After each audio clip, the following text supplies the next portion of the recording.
We got Dave Snake Sabo, guitarist and founding member of Skid Row, with us on the phone. And Dave, last time I spoke to you was a couple of years back. You were on the 25th anniversary tour for Skid Row, and you played the Chance, packed house at the Chance. You had Tony Harnell with you then. Yes, we did. And what the hell happened? Well, what the hell happened since then, or before then, or that night? Well, did something happen that night at the Chance, or was it something that was had been building? No, nothing happened at the Chance. Okay. I mean, look, first of all, I love playing the Chance. We have such a long and rich history with that whole area since the very beginning, and I have so many great memories from that venue. A lot of great things happened with us there and throughout the years. And so whenever the opportunity comes up for us to come back there, we pretty much jump at the chance, just because, no pun intended. Exactly. Because we have such a long history there. And the thing that happened with Tony was that it just didn't work out. I don't know. I can't put my finger on one particular thing. We had never worked together before. We had known each other. All of us had known each other for a long, long time. You know, you cross paths and stuff like that. And we were always been friendly with one another. And but it was just one of those things that how he is as a singer just doesn't fit into what we are as a band. And so it what we thought would be a no-brainer turned out not to be. And so, you know, you kind of gotta gather yourself and you move forward and move on and you know, and press forward. We got and now we have ZP in the band, and life is good again. Tell us about ZP for people that aren't familiar with them. Well, ZP used to be in a band called Dragon Force, right? And I was familiar with Dragon Force. Their reputation, you know, their guitar players and everything like that, but I wasn't familiar with their music. And a bunch of years ago, probably about 4 years ago, we were touring the UK, and ZP had a band called I, and that band opened up for us, and so we saw him play, and we're like, wow, he's a really good singer, and Rachel became friendly with him. And kept in contact with them, and it was nothing more than that. Just being friends and just being admiring each other's work and stuff like that. And so when we got rid of Johnny Solinger and we were, thinking about who we were going to get, ZP's name came up briefly, but I'm not sure why we didn't pursue it further. But we got in touch with Tony. Tony's, in Brooklyn. I'm in Long Island. Yeah. It just seemed to, we had known Tony for 30 years or whatever it was, so it just seemed to make more sense. Well, we all, quickly found out that it didn't make sense. So then we were like, okay, you know what? Let's give ZP a call and see if he'd be interested. And we flew him out.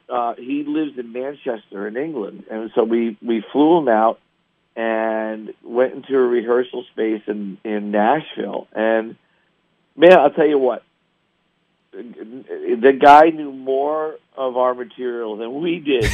I mean, we thought we were going to, we were like, let's, do like 5 songs or whatever. And he had a list of like 20 songs. He's like, let's roll, man. Let's do this. So he was a fan, Snake, right? Well, there you go. From the get-go? Come to find out, I had no idea, but come to find out when he was in Dragon Force, he would warm up to Skid Row songs. And so, I had no idea. And he knew the history of our band inside and out. And one of the things that I was really impressed with was early on, you could see he just had a really strong work ethic. Like, the guy was not just prepared, he was beyond prepared. And also wasn't about trying or attempting to change the history of the band, but more pay tribute to the history, how the songs are, doing them justice and being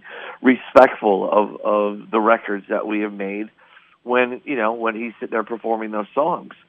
So it became really, really obvious from early on that this guy was a team player. It was not about self-aggrandizement or anything like that.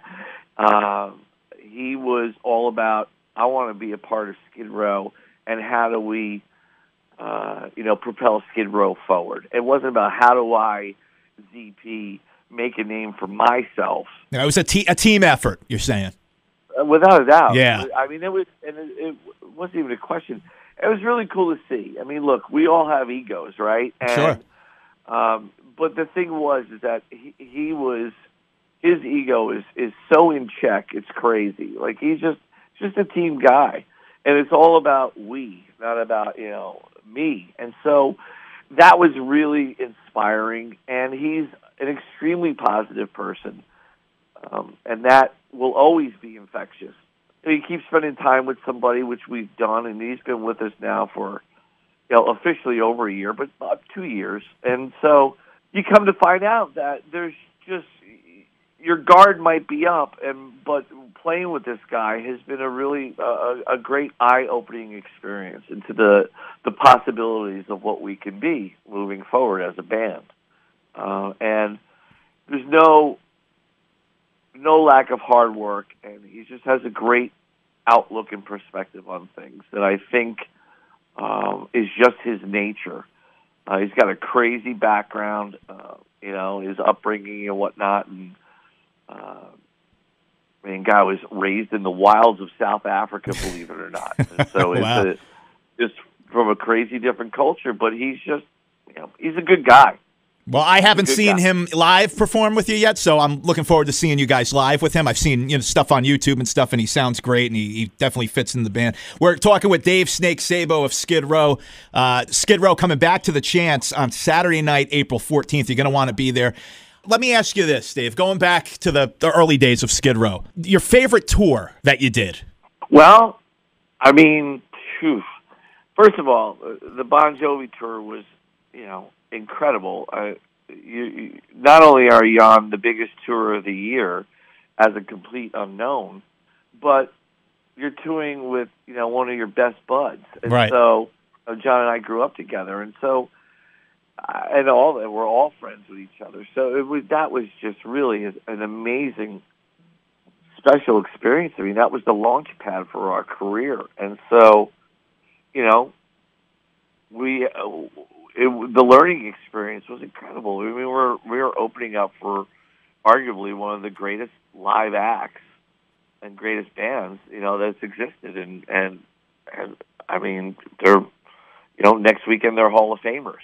So, right. that was it was incredible. I have so many amazing memories. It defined a big part of my life back then. And then going from there to Motley Crue, who we had known or not known, but had been fans of, right? And then got to know them on that tour, and still remain friends with them to this day, which is crazy. That was awesome, and that was our first time touring Europe, so that had a huge impact on us, not only as musicians and as a band, but as individuals, just as people. Right. You go from being a band in the tri-state area, playing New York and New Jersey and Pennsylvania and whatever, and all of a sudden you got to tour the United States with Bon Jovi and go to Russia with them, and then play your first festival outside of the United States ever with them, and then when that's finished, you go out and you tour with Motley Crue, whom I had Too Fast for Love on Leather Records, for God's sake. So, damn. Yeah. The first print that went out. Yes. So, I mean, I was always big into, imports and sort of, I guess, the underground, if you will. And so I was able to, I had that record when I think I was 16 or 17. And so, that held so much weight with us, just the sheer idea of being able to go out on tour with people that you admire and that you look up to and that you're fans of. I saw you on tour with Pantera. That was a great tour. Oh, I mean, look, that's what I was getting to. Yeah. That was, out of all the tours that we've done, and Aerosmith was after Motley Crue, and that was just amazing, and Yeah. they were, it's unbelievable to us. But the touring with Pantera was my favorite tour that we've ever done. Good times. Oh man, they're just lifelong brothers, man, and it was great. It was our first headlining tour, so that was huge for us, and we got to choose the band, and they accepted when we asked them, and we just not only became bigger and bigger and bigger fans of them, but just our friendships, that have existed to this day, and Phil Anselmo is just one of my brothers, and Rex and Vinny too. Vinny and I are distant from one another because I managed down. I believe that's why. But I love the guy. I love the guy nonetheless, and of course, Dimebag. I mean, it's just he was just such a larger than life person, and just had we had so much fun together. He had such a great impact on all of our lives. They all did. And just that was definitely the best tour that we've ever been a part of. All right. Well, talking about the glory days of Skid Row, the early days, I have to bring this up. Like everybody. No, you don't. Yeah, sure I do. I have to. Everybody brings it up you don't. in every interview that you get. That's not true. You know what though? There's fans that are asking me to bring this up, so I have to bring it up. Okay? Fans of yours that are asking. I've been a fan of Skid Row since day one. I've told you that before. Love you guys. I've followed you throughout the career with all the lineup changes and all that stuff. When Guns N' Roses got back together a few years ago, I was super pumped. I'm like, oh, this is great. I cannot wait to see, because I never got to see the original core lineup of Guns N' Roses, so I was so psyched to see that. And I said to all my friends, I said, you watch. We are going to see a Guns N' Roses original Skid Row stadium tour. This is what's going to happen. Well, you lied to everybody. I did, and I feel terrible about it. I feel terrible that I lied. But, Snake, this tour has been offered to you, from what I've read. It's been discussed in recent years to do this reunion, but you've constantly shot it down. You got Sebastian, who I think would love to get back there and do it one more time. And I think Rob Affuso would love to get back behind the drum kit and do another tour with you guys. What holds you back? Do you think about the money that could be made? But not only that, but how happy your hardcore old school fans would be to see that tour one more time? Well, you're doing so good. Well, it's just, you know what? It's frustrating because it's over 20 years already. Yeah. And this question comes up. And I will say this. I'm always flattered by it. I think it's awesome. People get married and people get divorced. Some people, very few, but some people end up going back with their ex-wives. I've got no desire to go back with my ex-wife. I'm very, very happy with my current relationship. Look, I understand it. I do. I understand it. I really do. And from a fan perspective, I get it. For me personally, it's just for a myriad of reasons that are private, and it's just this is where I want to be. This is where we all want to be, right here, right now. Gotcha. I don't do this for money, man. Money was never the issue with us, and so yeah, you know what? If it was for a money grab, and whatever, someone else could do it. And I'm not that I'm allergic to money. I'm really, really happy where I'm at, and it's no disrespect to anybody. I wish everybody all the best, but right now in my life, this works best for all of us. If people are wanting what once was, I do understand it. Of course I do.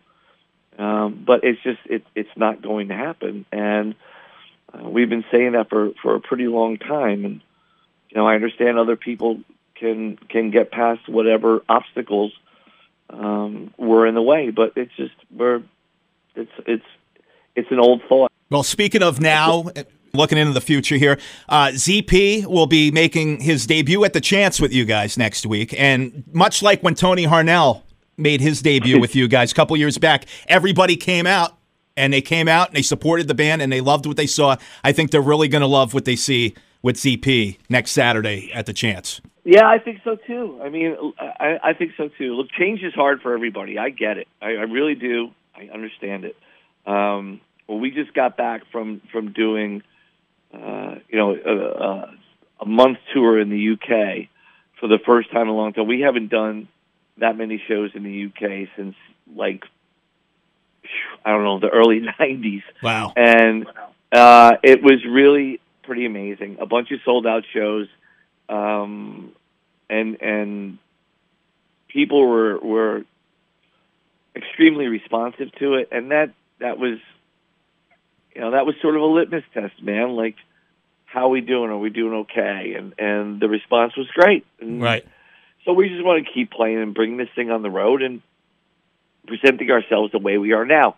And there's always going to be naysayers, and there's always going to be people who are going to, no matter what you do, no matter how great it is, they're attached to one thing and one thing only. And there's nothing you can do about that. We go out there and we play to the best of our ability, and we have fun, and we give everything that we've got in order to make sure that people have a great time. Because it doesn't get lost on us. We're very humbled by the fact that people are taking time out of their lives to plop down money to buy a ticket to come see us. That's heavy, man. I understand it, especially in this day and age, in this economy, man. People don't have disposable income. So people are sitting there and buying a ticket to come see you. You know what? You better be on top of your game, man. You better put forth your best, and make sure that they don't regret doing that, because it's important, man. Well, our live show and our live performance has always been the most impactful aspect of this band, because it's the thing that you do every night, and it's an experience for people to get out of their house and come see a live show. And so I know what it's like on the other end to go to shows. I'm still a fan, and there's no greater feeling than when someone sits there and just performs a great show, and you walk away going, I am so happy I went there, and I'm so happy that I just saw that, and I'm going to talk about this for quite a long time. I've seen you with every lineup except for with ZP, which I'll now see you coming up on April 14th at the Chance, and you guys always deliver. There's no denying that. Oh, thank you, man. Thank you. No doubt. It's always a great show. To me, it's like, I love going to see shows, man. I love it. I love seeing people perform. You know what? I applaud the people who own the club and that keep having live music in there. They're keeping the scene alive. That's big. You guys too, because you're sitting there and you're still promoting it on terrestrial radio, which I love so much, and you're promoting the bands that come through there, and you're holding the flag high of live music entertainment. That's huge, man. Of course, the Chance Show, if you need tickets, call the Chance, 845-471-1966, ticketweb.com. Skid Row, a bunch of other bands on the bill, Hinged, Rider, and Years Apart, some great bands. And looking forward to it. skidrow.com, and you're on social media, of course. You can link up through your official website there. Snake, thanks for taking time. This was fun chatting, man. I'm looking forward to the show. Yeah, dude, thank you. Thanks again. I mean, every time we come through, we get the opportunity to speak with one another. So thanks again for giving me your time. Love you guys, man. Looking forward to the 14th. Thanks for the support, thing. I appreciate it, and the support of the station and the community up there. We're looking forward to it as well. All right, pal. Thank you.